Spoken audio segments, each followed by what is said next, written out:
So what I'd like to do now is pivot to our second article, which will be presented by Maren Becker and Nico Wiegand from the Department of Retailing and Customer Management at the University of Cologne. This interesting paper investigates the role of authenticity in advertising. So with that, I will turn it over to our next presenters. Thank you so much, Paige. Thank you for having us. We are really thrilled to be here and to be able to present our research. So maybe let's start by telling why we think this is an interesting topic to research. Reading the business press and also talking to advertisers, we noticed that there is a common belief that authenticity is a major ingredient for effective advertising. For example, Amir Kasai, the chief creative of DDB Group, says that ads might be less likely to win a Cannes Lion, but they're very likely to win consumers' hearts if they're authentic. So we were wondering if this is really the case. So is authenticity really a driver of advertising effectiveness?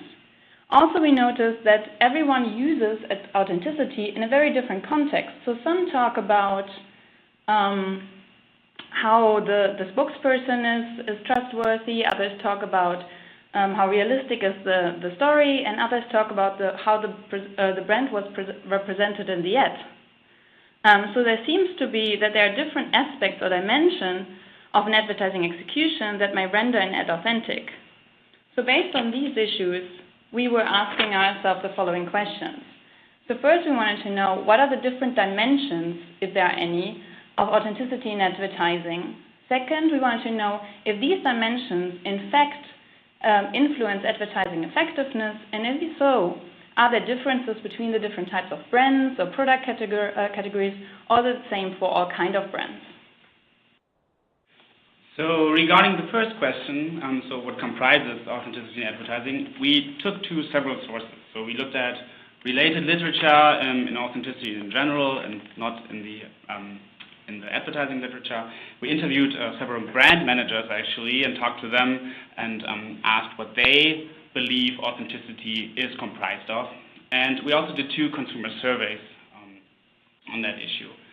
So I will present you 4 dimensions that we found that are important in our context of advertising in the following. So the first one that we found is preserving the brand essence, which means that the brand in their communications draws a consistent picture of their values, of their style, so it's just consistent in their communications over time.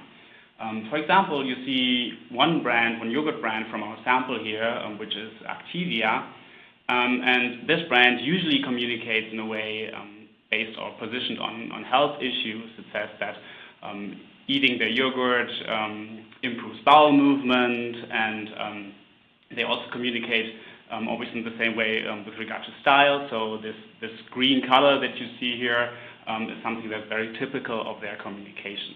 So this example here reflects reflects preserving the brand essence very well. So what does this mean for the advertising effectiveness? So what do we expect? From the literature, we see that preserving the brand essence has positive effects usually on advertising effectiveness. So it strengthens existing links to the brand, it increases brand recognition, and it also makes the ad more memorable because consumers just recognize it right away. So these are all points in favor of a positive effect on advertising effectiveness here. But there might also be a point that points in the other direction, which says that such advertisements might be perceived as boring and that don't really grab consumers' attention very well because they're very used to this kind of communication.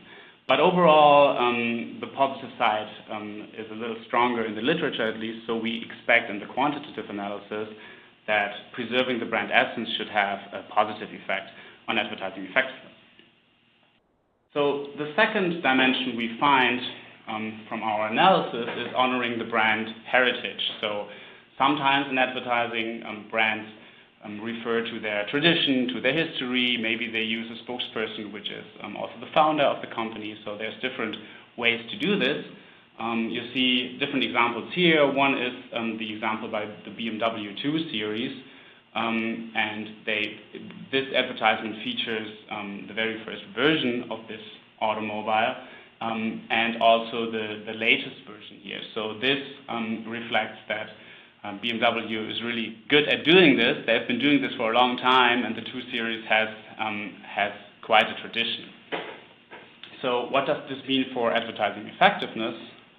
Well, most studies say that brand heritage, honoring the brand heritage, might positively reflect on the brand's reliability and competence, because then the brands really show that we've been doing this for a long time and we're really good at this. And it also increases, or might increase, emotional commitment by adding a nostalgic value. So if people have some nostalgia connected to these brands, they see that they've maybe used this car 30 years ago, then this might also reflect positively on the brand and the advertisement. So this together, or overall, this shows that we would expect a positive effect of brand heritage on advertising effectiveness. The third dimension we see is showing a realistic plot, which pertains more to the advertising execution rather than the brand or the values. So here you see one advertisement by the detergent brand Cif, which features a very, very ordinary, close to real life spot. So there's children playing outside, getting dirty, getting their shoes dirty, and the mother cleans the shoes with Cif. So this is a very, very ordinary story, very sincere story. No celebrities in there, everything very down to earth and to everyday life. So realistic plot is a little more difficult to assess in terms of what impact does it have on advertising effectiveness.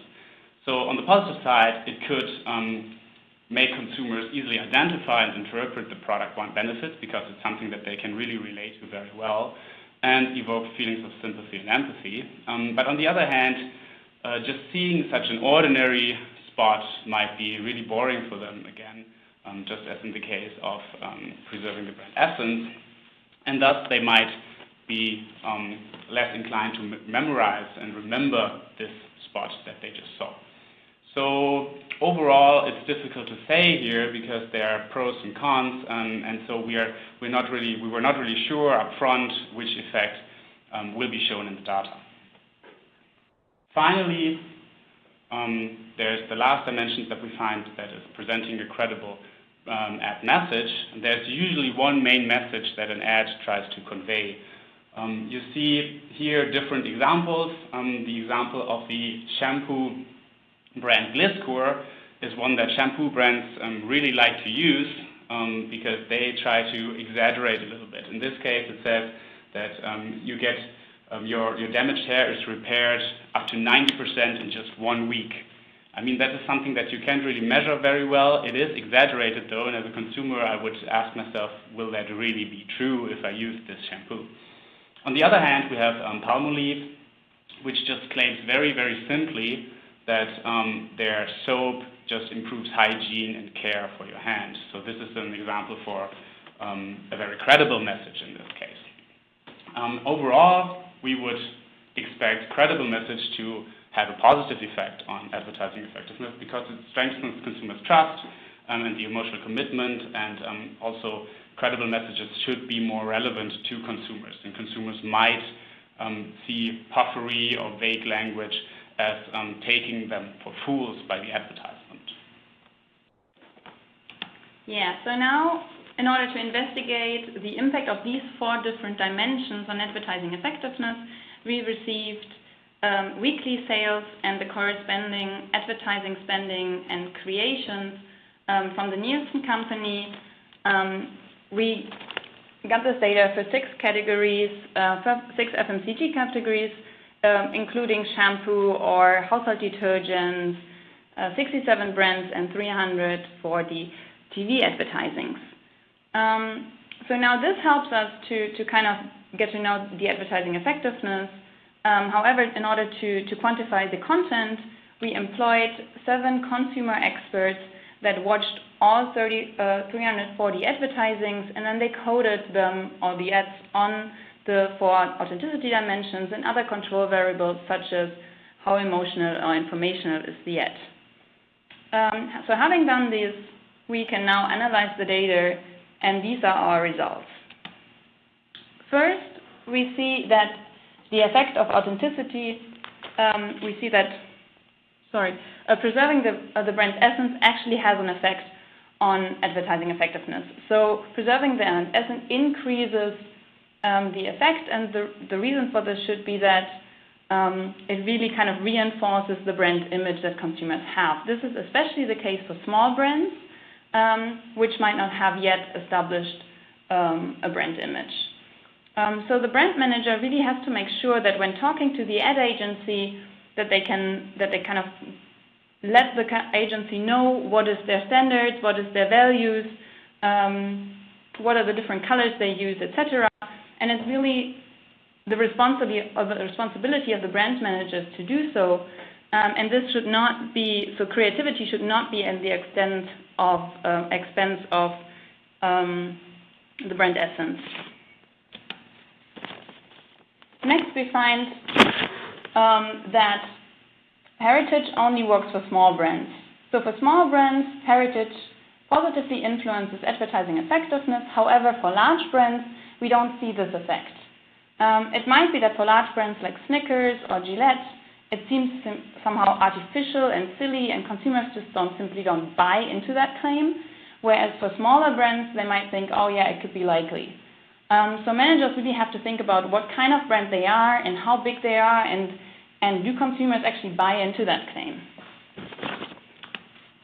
Then the third result that we have is that consumers, ads really help if they're unrealistic and not if they are realistic. The most likely reason for that is that unrealistic ads, such as, for example, the Mr. Clean example that you can see here on the slide, is more entertainment, and so they can break through the advertising clutter.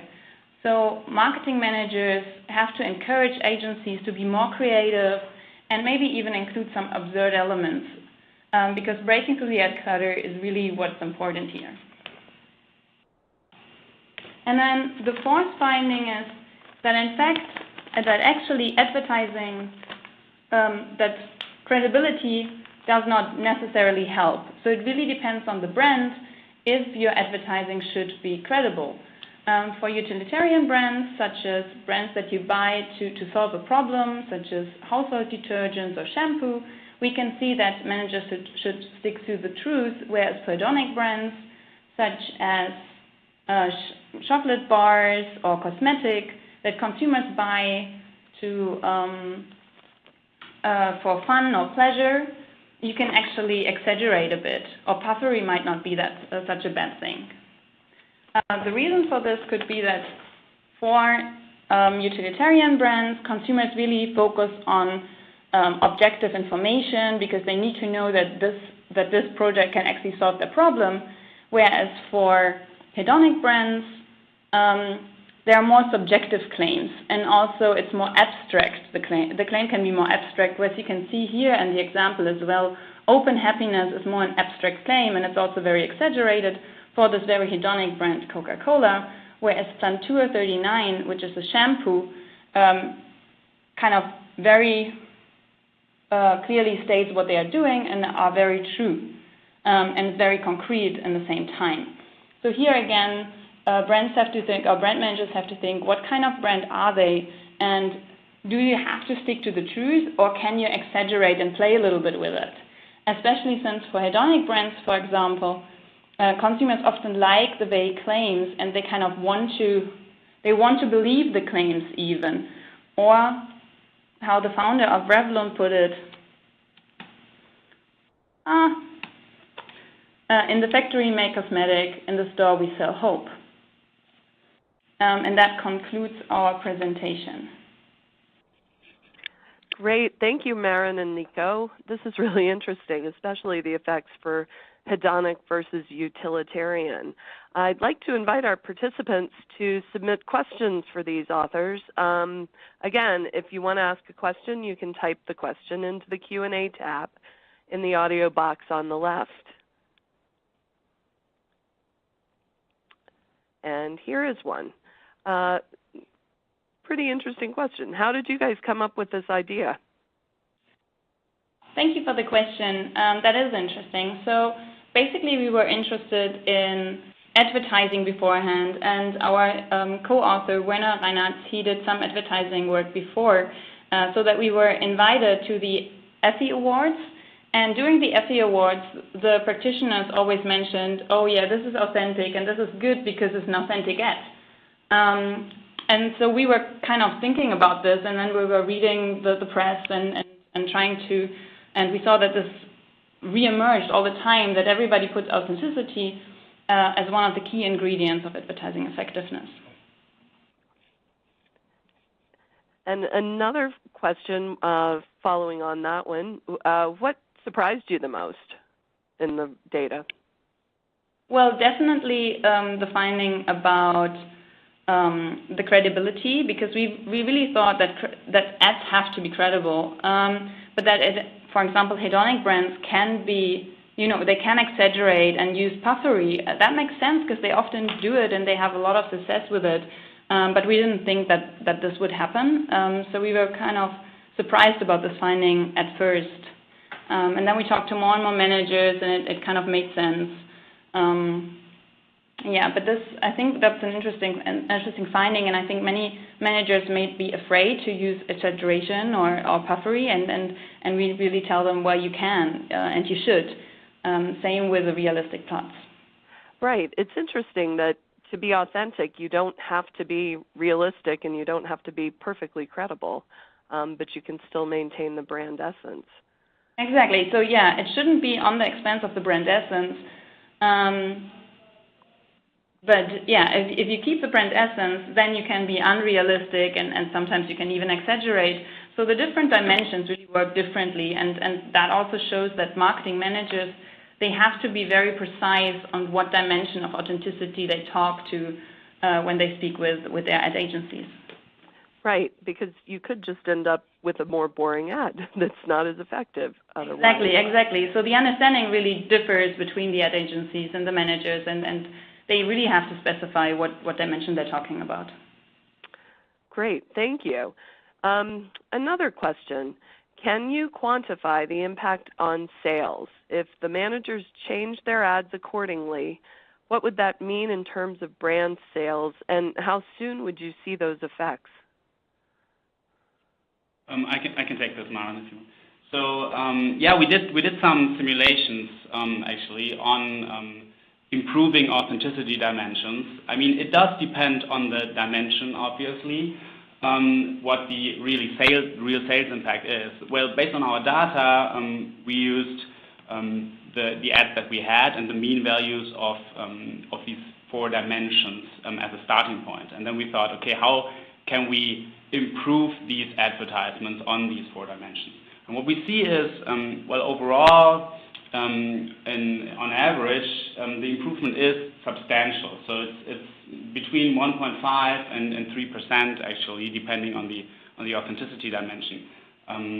The dimensions that are most effective in increasing sales were the message credibility that Maren just mentioned, which is the most surprising effect for us, but it was stable also throughout different data sets, which did increase for utilitarian categories, for example, the sales by 2.5% if you increase on the authenticity dimension in a substantial way. So, and the good thing is about this that it doesn't really cost more. It doesn't really cost advertisers more to do this. So, with respect to increasing advertising effectiveness, very, very many managers often just increase the budget, which of course then is the question of how much do I have to put in and how much do I get out of this.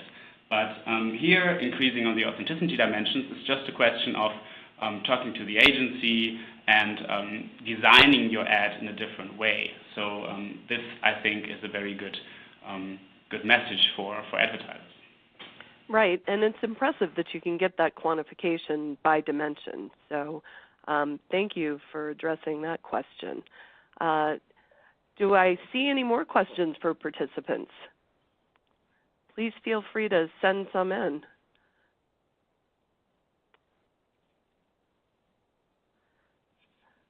Here comes one. Let's see. How does authenticity relate to brand personality dimensions?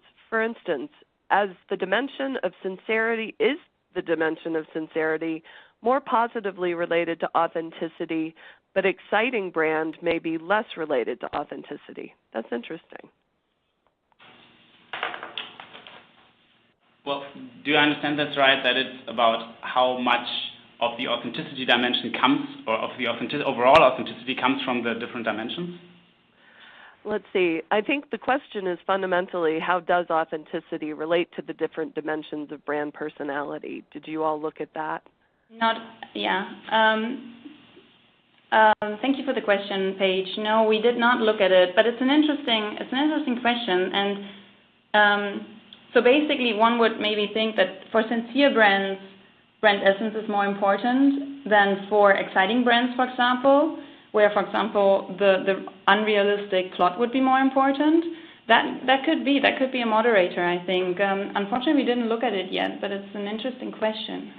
But if we look at the dimensions of utilitarian and hedonic brands, that might point in a similar direction, probably.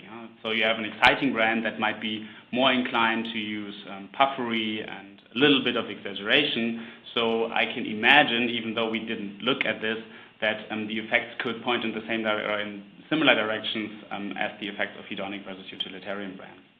Right. Certainly some ideas for future research. Yeah, certainly. Any other questions from the participants here? I'll give it a second.